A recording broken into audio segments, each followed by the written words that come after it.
Hey everybody, my name is Matt Davis. I'm a guitarist and composer, teacher in and around the Philadelphia area in New Jersey. And I'm making a little video here today because I'm super excited. I got my new guitar case, gig bag. It's a Basiner ACME semi-hollow guitar gig bag. And I've had many gig bags over the years, and this one just came in, and I thought it might be helpful to put a video together for other people who are in the market to get a guitar case, because I've had all the big brands over the years and have tried lots of them, and I have some to show, and I thought this might be helpful. So I'm going to be reviewing the mono Vertigo case, this one here, and then this Roadrunner Boulevard case is like a cheaper model, but also a pretty good guitar case, and then finally the Basiner case that I just bought. I want to show you the instrument that all these guitar cases are for. This is my 1992 Gibson ES-135. I've had it for many years. It's really important to me, and it's important to me to have a really good guitar case so that I can take care of it and it doesn't get hurt.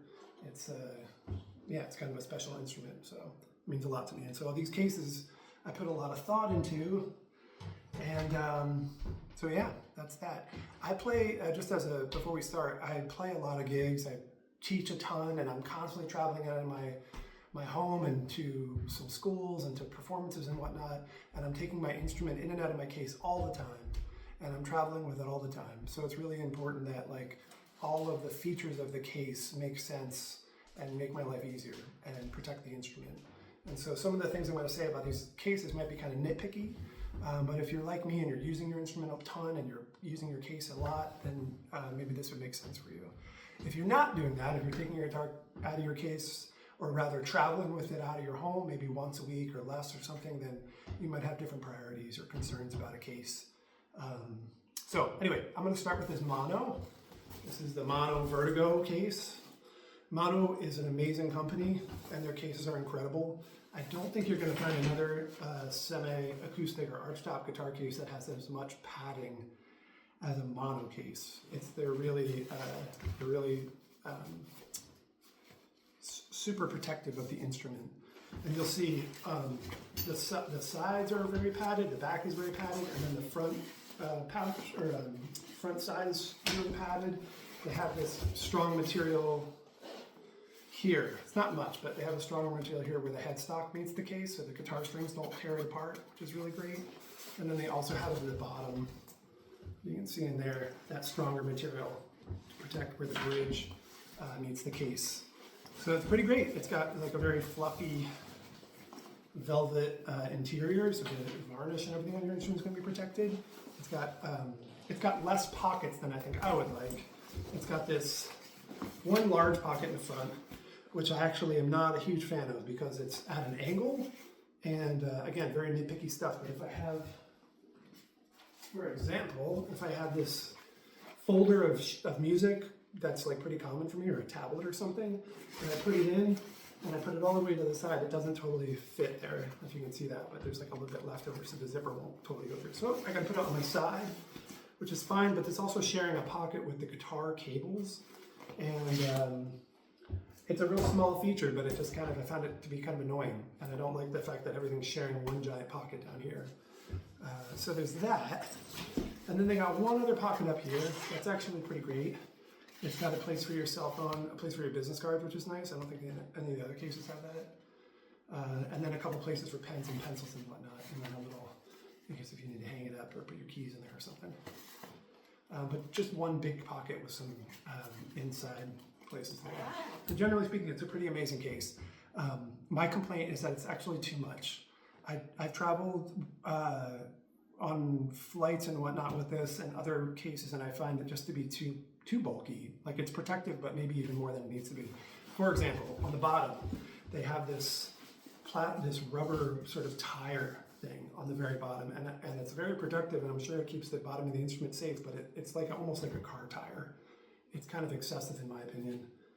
You can see that, and it actually adds some weight to the case, and my guitar is already kind of heavy. I think it's like 12 pounds or something, and so the case, when it's also really heavy, it just kind of becomes a little bit too much. The padding is good, but it almost oftentimes feels like it's too much padding for what, you know, for what I need and where I'm going with it, generally speaking. It usually doesn't leave my side. I just found this padding to be like almost excessive. But then again, that's just me. Maybe if you have another instrument that feels a little bit more fragile, you want this. But anyway, that's the Mono Vertigo. Great company, great case, maybe just a little bit too much padding, too much everything for me. It feels like bulky and heavy, and the pocket situation is kind of a drag, in my opinion. Okay, next one is this one. So I had that case in 2015. That one strap broke in 2017, and I was like, it's practically out the door to go do a couple things overseas, and so I needed something quick. So I think I got this at Guitar Center or something like that, Sam Ash. And it's a Roadrunner. It's the Boulevard 2 series, and it's a lot cheaper. It's like $80 or something. It's definitely under $100. It's got one big pocket in the front with nothing in it, no feet, you know, no places for anything, and then a side pocket for strings or your phone, I guess. And then the bottom, at least, it has an extra pocket for a notebook or something, and then a large pocket for your cables, or maybe vice versa. And this is cool because it actually fits the folder. If you put the folder in there, it's cool, and then you put the cable somewhere else, or you can put it there. There's plenty of room, and it actually feels well designed and well thought out for that practical kind of way. The guitar straps, just like the Mono, there's just like a giant pocket in the back, so you can unclick them. And let's see if these even work anymore. They do. So you can unclick it and put it in the pocket. So if you're traveling or something and you only want to hold the handle, you can just put your straps in the back like that, which is cool, which is a pretty common feature. Other than that, it's pretty generic.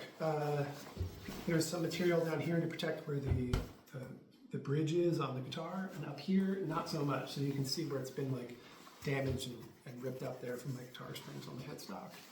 Everything's kind of worn out. I've had this since 2017, and with the exception of 2020 and 2020, most of 2021, it's gotten a fair amount of use. So the bottom here, this padding is pretty worn out. The bottom, they don't have a tire like the Mono does. They just have this hard plastic piece here to protect I guess the tailpiece of the bottom of the instrument. And that seems sufficient, honestly. That's where the instrument is connecting to the bottom, and it seems like it works, and my guitar is okay, so it's been years with this thing. The zipper is broken in several spots, but again, it's cheap. It's like an $80 thing, so if you're not concerned or you're not traveling a ton with it, it offers plenty sufficient padding, so for under $100, it's pretty great. This is not really a long-term case, I think. It just kind of gets worn out. But again, not a bad case. Okay, now for the case that I'm really excited about, this new one. The Basiner case. I ordered it online. It was about a week or something. It came from Taiwan. The material's like a kind of a slick, water-resistant material. Feels like a strong kind of canvas that's coated maybe. The pocket situation is really well designed, and I'm really glad about that. It has one pocket, smaller pocket up here, and then one larger one, and within the larger one, there's a divider, so you can put strings down below and then a notebook or something above. It's got another middle pocket here that you can put guitar pedals in of some sort.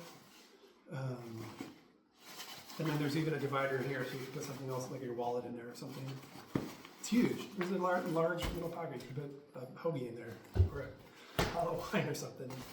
And then on the top, one more pocket that's well designed. It's got the thing for your keys. It's got a thing for a pencil or pen, place for your wallet, place for your strings. So really functional, which is really great. The padding seems more than the Roadrunner, but less than the Mono, but it still seems completely sufficient. The size is probably just as much as the Mono. You can see that. Super strong. The foam seems like really protective on the back as well. And then on the bottom, it's got two, let's get that lighting right. It's got two layers to protect your instrument on the bottom there. And the bottom has more than the Roadrunner, but not as much as the Mono in terms of that bottom strong material that's supporting the instruments, supporting the case and protecting it. This is like a solid piece of plastic thing that seems really protected and great, but not adding like a couple extra pounds like the Mono will have. It's not like a car tire. It's got that strong material here for the bridge. It's got the strong material here for the headstock. On the back, it actually has a zip pocket for your guitar straps. So that's pretty hip. I like that feature. It feels like it keeps everything a little bit more contained than just like a big open loose pocket. And what else to say about this thing? All three instrument cases hold my instrument really snug. Maybe the Roadrunner, there's a little bit extra play, but generally it's pretty tight and good. Let me talk about the prices. This one is the most expensive one. After all was said and done, between taxes and shipping costs and whatnot, it was $320. So pretty expensive in my opinion for a guitar case, but if you're playing a really nice instrument or an instrument that's expensive or it has a lot of value to you in some way, like this one, I think it's important to have a nice case, so $320 was something I was okay with paying for that. This one I said before was something like 80 bucks, under $100. And the mono Vertigo case, really great case. It was, I think after all is said and done with taxes and if you're getting it shipped to you or something, it's also about $300, something like that. I know all kinds of stuff in there I haven't seen in years. So that's that. How much things cost. I want to make one more point about the mono case, which is a very odd design. Unlike the other two and other cases that I've had, and even other mono cases I've had, the zipper from around the top stops right here. It stops at the bottom of the pocket kind of, and a little bit up from the bottom of the instrument case. You can see that, it stops right there. Which I guess is helpful, maybe it's more protective to keep the bottom like locked in, but I find it super annoying because when I put the guitar case in, it's like kind of tight and you have to kind of push it down into it. And it seems like it's not a big deal, but when you do that maybe 10 times a day, every day for years, I think it would probably start damaging the lacquer or something. It just seems like you're getting into the tight part of the case, and unless you're like pulling it open, putting the guitar case in there, there was some tension, and I don't really love that. It's one weird little side feature of this mono case. I think that's it. So I got through the three cases. I hope that's helpful. Let me know in the comments if there's another case you think is even better, or if you have any opinions about this stuff. And I'll maybe do another video down the road when I spend some time with this Basiner case and travel and do some gigs and teaching and stuff with it, and see if it's holding up as well as I think it should. And I'll let you know. Well, thanks everybody. Take care. Bye.